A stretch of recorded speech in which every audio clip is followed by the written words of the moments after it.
नमस्कार दोस्तों, स्वागत है मेरे YouTube चैनल यूजी गुरु में। तो आज हम स्टार्ट करेंगे फाइनेंशियल अकाउंट के यूनिट सेकेंड के कुछ MCQs क्वेश्चन। चलिए स्टार्ट करते हैं। तो आपका फर्स्ट क्वेश्चन है, अधिकार शुल्क खाते हैं। तो अधिकार शुल्क खाते कौन से खाते हैं? नाम मात्र खाते हैं, व्यक्तिगत खाते हैं, वास्तविक खाते हैं। तो वो अधिकार शुल्क नाम मात्र खाते हैं। तो नाम मात्र खाते पे टिक लगाएंगे और बढ़ेंगे आगे दूसरे क्वेश्चन की तरफ। सेकेंड क्वेश्चन है आपका, जब रॉयल्टी का भुगतान किया जाता है तो इसे पट्टेदार की पुस्तकों में डेबिट किया जाता है। तो आपके पास चार ऑप्शन दिए हैं, अधिकार शुल्क खाता, लाभ हानि खाता, मकान मालिक खाता, उपरोक्त में से कोई नहीं। तो आपका एकदम राइट आंसर है मकान मालिक खाता। मकान मालिक खाता ऑप्शन सी पे टिक लगाएंगे और आगे बढ़ेंगे। आपका थर्ड नंबर क्वेश्चन है, किराया खरीद प्रणाली के तहत समझौता कभी भी हो सकता है। तो आपके पास चार ऑप्शन दिए हैं, चार ऑप्शन में से कौन सा सही है आपका? तो आपका सी नंबर ऑप्शन सही है, समाप्त। इसके बाद 4 नंबर क्वेश्चन देखते हैं, किस प्रणाली किसके द्वारा नियंत्रित होती है? तो आप इसमें भी चार ऑप्शन दिए गए हैं। तो चार ऑप्शन में से आपका बी ऑप्शन सही है, माल की बिक्री अधिनियम। बी ऑप्शन सही है। उसके बाद आगे चलेंगे फिफ्थ नंबर क्वेश्चन में। फिफ्थ नंबर क्वेश्चन है, खरीदार द्वारा ब्याज की राशि का आश्रय दिया जाता है। तो इसमें तीन ऑप्शन दिए गए हैं, चौथा ऑप्शन भी हो सकता है, इसमें उपरोक्त में से कोई नहीं। तो पांचवा आपका बी ऑप्शन सही है, किराया विक्रेता खाता। उसके बाद सिक्स क्वेश्चन देखते हैं, किराया खरीद प्रणाली के तहत डैश बीज बेचने का अधिकार है। तो इसमें भी चार ऑप्शन दिए गए हैं, वेंडी किराया, और बी ऑप्शन है किराया विक्रेता, सी ऑप्शन है देनदार, डी ऑप्शन है लेनदार। तो इसमें से आपका बी होगा किराया विक्रेता। बी ऑप्शन पर टिक करके आगे बढ़ेंगे क्वेश्चन नंबर 7 की तरफ। प्रारंभिक भुगतान की गई किराया खरीद प्रणाली कहलाती है। इसमें चार ऑप्शन दिए गए हैं, ए बी सी डी। तो इसमें से आपका डी सही है, डाउन पेमेंट। डाउन पेमेंट टिक लगाएंगे। उसके बाद आगे बढ़ेंगे 8 नंबर क्वेश्चन की तरफ। 8 नंबर क्वेश्चन है, किराया खरीद प्रणाली के तहत वस्तुओं के खुदरा मूल्य को कहा जाता है। खुदरा मूल्य को क्या कहा जाता है? तो वो चार ऑप्शन दिए गए हैं। तो खुदरा मूल्य को कहा जाता है, खुदरा मूल्य को खुदरा मूल्य ही कहा जाता है। इसके क्वेश्चन में ये आंसर है, तो यहाँ पे टिक लगाएंगे सी नंबर आंसर को। उसके बाद देखेंगे 9 नंबर क्वेश्चन।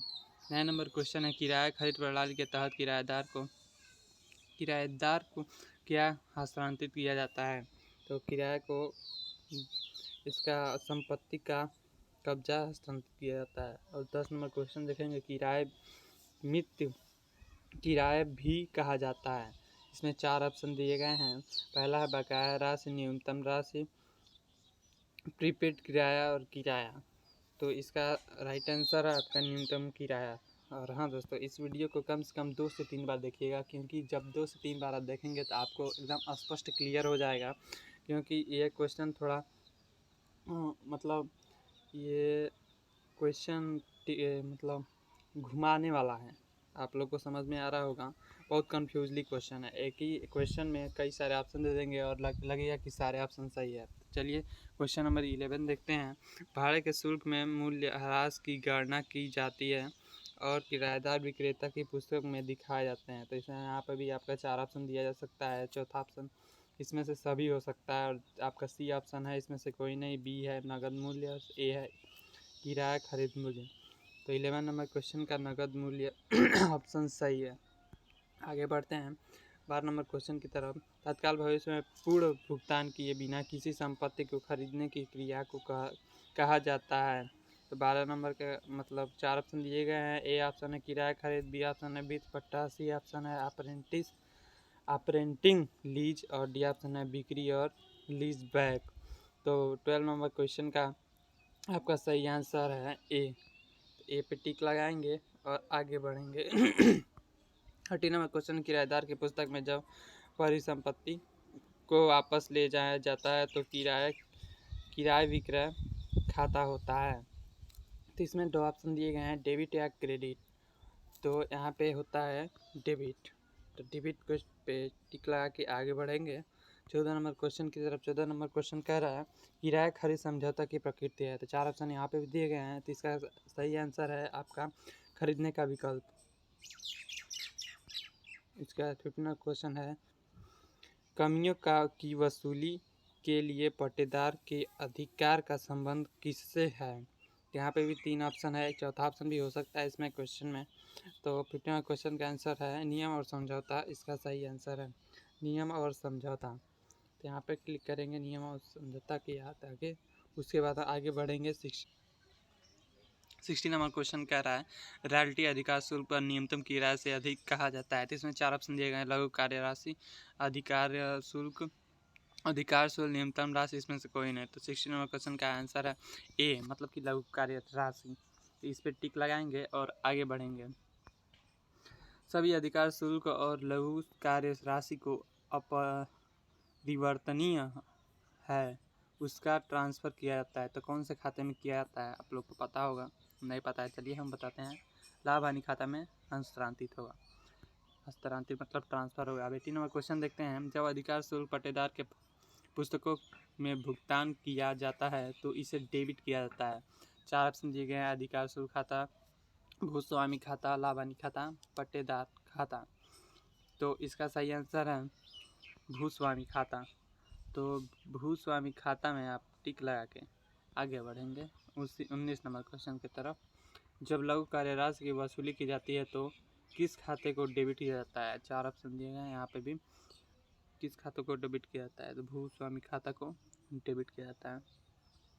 उसके बाद 20 नंबर क्वेश्चन, भविष्य में वसूली किए जाने वाले लघु कार्य को दर्शाते हैं या 4 ऑप्शन दिए हैं, व्यापारिक खाते में, आर्थिक चिट्ठा में, लाभ हानि खाते में, इनमें से कोई नहीं। तो इसमें दर्शाते हैं आर्थिक चिट्ठा में। 21 नंबर क्वेश्चन है अधिकार शुल्क खाता होता है। तो अधिकार शुल्क व्यापारियों का खाता होता है, क्योंकि व्यापारियों का खाता इसलिए होता है क्योंकि व्यापारी लोग ही अधिकार शुल्क ज़्यादा लेते हैं और लगाते हैं। तो अधिकार शुल्क चालू खाता होता है। उसके बाद देखते हैं 22 नंबर क्वेश्चन, न वसूली लघु कार्य को स्थानांतरित किया जाता है। इसमें 4 ऑप्शन दिए गए हैं आपके, ABCD, लाभ हानि खाते, व्यापारिक खाते, चिट्ठे, इनमें से कोई नहीं। तो लाभ हानि खाते में स्थानांतरित किया जाता है, लाभ हानि खाता है, लाभ हानि। उसके बाद भूस्वामी खाता है। तो भूस्वामी कौन सा खाता है? व्यक्तिगत खाता है। तो यहाँ पे टिक लगाएंगे और आगे बढ़ेंगे। किराए कर पद्धति के अंतर्गत ह्रास काटा जाता है। रोकड़ मूल्य बाजार पर, किराया क्रय मूल्य पर और बाजार मूल्य पर। तो कौन से पर? रोकड़ मूल्य पर। आगे बढ़ेंगे 25 नंबर क्वेश्चन, किराया क्रेता ह्रास काटता है। इसमें 4 ऑप्शन दिए गए हैं। तो रोकड़ मूल्य पर किराया क्रेता ह्रास काटता है, रोकड़ मूल्य पर। और 26 नंबर क्वेश्चन है, किराया कर पद्धति के किराया क्रेता को हस्तांतरित होता है। 4 ऑप्शन दिए, संपत्ति के स्वामी, संपत्ति का अधिकार, संपत्ति का स्वामित्व और अधिकार, इनमें से कोई नहीं। तो आपका सही आंसर है संपत्ति का अधिकार। इस पर टिक लगाएंगे और आगे बढ़ेंगे। किराया कर अधिनियम, किराया कर अधिनियम कब लागू हुआ था? तो 1972 में किराया कर अधिनियम लागू हुआ था। 28 नंबर क्वेश्चन देखते हैं। 28 नंबर क्वेश्चन 28 नंबर क्वेश्चन, वस्तु की विक्रय अधिनियम लागू होता है। तो वस्तु विक्रय अधिनियम कब लागू होता है, मतलब किस प्रक्रिया में लागू होता है? उधार क्रय में, नगद क्रय में, नगद विक्रय में, इनमें से कोई नहीं।